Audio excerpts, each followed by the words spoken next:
Hello everyone and welcome back to another episode of D&D CR Exposed. And we are looking at, once again, another fire creature here. Now, before we get into our next monster, we're going to go ahead and get the business out of the way, and that is, if you like this tool here that I've created, you can get it for yourself at my Ko-fi page at ko-fi.com/DNDCRExposed, link in the description, as well as submitting your own monsters on the Google form. It is open once again, but only submitting for checking CRs. I'm really pulling back on what I do. Okay, so with that, let's go ahead and jump into this. This was another suggestion here for the Salamanders, and the last one for a little while. And this one comes from the Tome of Beasts 2 page from Kobold Press, so expect this to be a spicy one. Alright, let's go ahead and put in our challenge rating of CR 13 with an AC of 17, and this is a large elemental. Let's go ahead and adjust that with 17 D10 and with the following stats of 20, 18, 18, 15, 14, and 18 again. Okay, we have ourselves 2 saving throws, so we don't have to worry about that because 0 to 2 makes no difference. We have damage vulnerabilities to cold, once again, because it's by itself, we don't worry about that. Damage immunities to fire, bludgeoning, piercing. So we do have immunities instead of resistances, and we can bump that in. And then everything else we can ignore. And I didn't bother with the skills because, again, skills don't make any impact on combat. We do have heated body, so we will go ahead and throw in the heated body once again for 7, and we will say times 2 melee characters, potentially, maybe a rogue and a fighter or a barbarian and a battle cleric or something. Who knows? We got 2 characters there. We have the heated weapons, which are included in the attack. Inspiring Sovereign. Each salamander within 30 feet of the Salamander Monarch that can see the Monarch has advantage on its melee attacks, rolls, and saving throws. So this doesn't impact the Monarch itself, but impacts the other creatures within 30 feet. So we don't have to worry about that. And then we have innate spellcasting. Oh, lovely. So we have Flaming Sphere, Heat Metal, and Conjure Elemental. So here's the deal. Conjure Elemental brings forth a Fire Elemental. This isn't going to impact, well, it technically does impact the Monarch and makes the Monarch less effective. But what it does do is it increases the combat difficulty. So if you've set up for a challenging, a difficult or deadly combat encounter, or maybe even a moderate difficulty, if you bring in a Fire Elemental, that's going to increase the amount of CR in in combat, and that is going to then increase the difficulty, while reducing the effectiveness of the Monarch. So we're going to ignore Conjure Elementals and instead look at Flaming Sphere and Heat Metal. So for that, we're going to say, let's see here, Flaming Sphere, I cannot remember the name or the level of that. That's a 2nd level spell for Flaming Sphere. And then Heat Metal, I think, is also 2nd level? Yes, they're both 2nd level spells. Okay.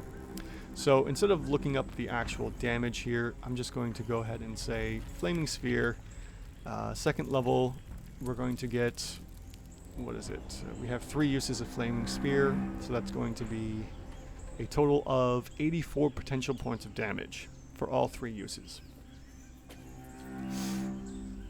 Alright, we can add that in to our total there. Actually, just for the heck of it, let's go and see Flaming Sphere. 7 points of damage. Okay, that's starkly different.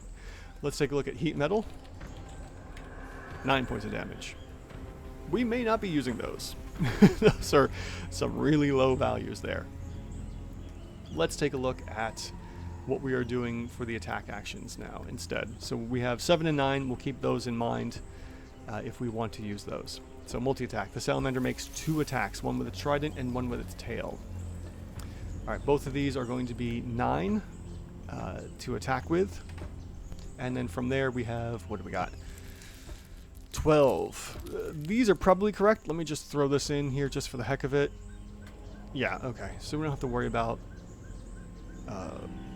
Kobold Press's numbers. They're usually pretty good. Like I said, it's generally homebrews that you have to be worried about, people posting something on X, Twitter, or somewhere else on Reddit. In any event, they also have the fire damage, and then the target is grappled with the tail. So we would say, what, we got 12 plus 7, and then the grappled there. And then we also have the Trident, which is a melee or ranged attack with a 9. And that's going to be, well, we will say more than likely, melee attacks. We're not going to be throwing it. So they'll be in melee damage. So we have 16 plus an additional 7 there. And then we also have Immolating Crest, recharges on the 6. The Salamander causes its crest to flare with a brilliant radiance, illuminating everything. Each creature in the area makes a save. Creatures that fail take 28 fire damage and catches on fire. On a success, the creature takes half damage. Until the creature on fire takes an action to douse the fire, the creature takes additional damage each turn. Okay, so let's take a look at that. So we're going to go ahead and say 28 damage on a failure, and we are expecting 2 failures total. And like I said, that can be anywhere between 4 successes or 2 failures or 2 failures and 1 success. Any of those combinations will give us the total here. So we're going to say 28 times 2 for 56, and then we also get the additional 7 per round. Get out of there. Okay. So how does our multi-attack look? Well, our multi-attack is going to be the first 2, if we want to do that, and we have a 42. So yes, obviously we're going to want to use Immolating Crest the very first turn of combat if we are within 30 feet of at least 2 to 4 creatures. And from there we will get, round 1 will be 56. And then, let's see here.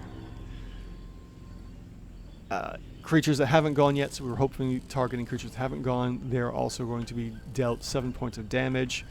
Technically, we would put the 7 in the concentration because it's such low damage that players will probably ignore it. But in any event, we have that, and then we have our multi-attack, and we have our immolated damage as well. And we would say 2, actually, so we have to multiply the 7 times 2 as well. Alright, so we have that for 56, and then we would do round 2 again. So our first 3 rounds of combat are immolating, and then the two things. And from the looks of things, surprisingly, I was expecting this creature to actually be far over, because usually third-party publishers' monsters are crazy deadly. And from the looks of things here, it's not. It's actually underrated, which is very surprising. Let's see here. And the innate spellcasting isn't going to help us here whatsoever, besides the Conjure Elemental, which would just, like I said before, increase the amount of damage, or increase the combat difficulty. So it looks like, we have ourselves an underrated monster here.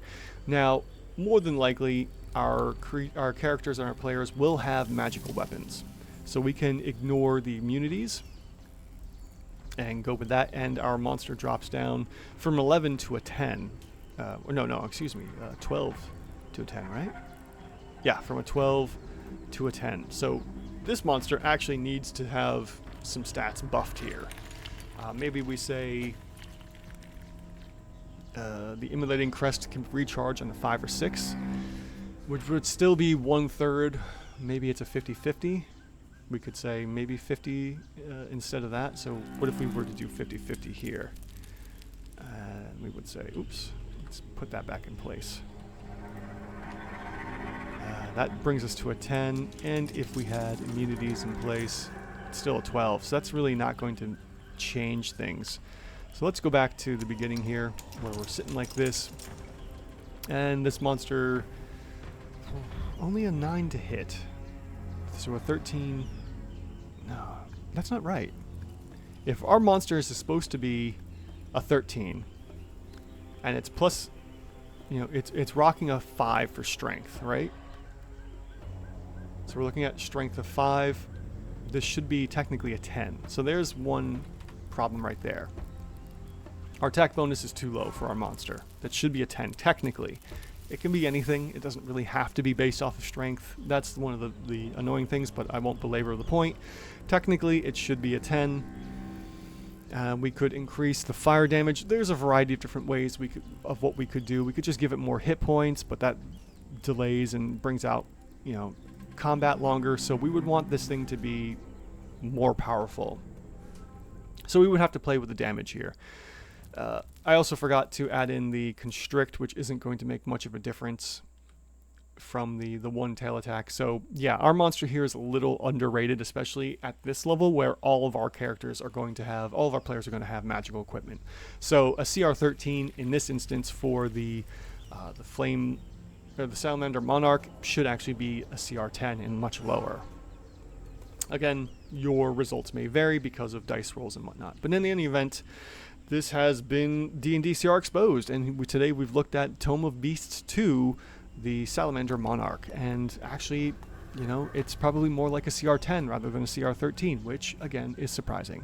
In the event, if you liked what you've seen here, check the links in the description below for your way to get a copy of this. Totally free to use the couple of the tools that I've made. If you want to donate at my coffee shop at coffee.com/DNDCRExposed, you can donate there or get it for free. I don't care which, one way or the other. That's entirely up to you. Again, donations are appreciated and accepted. And also check the Google form to, make a suggestion of what you'd like to see as well. All right, guys. In any event, thank you, and I will see you next time.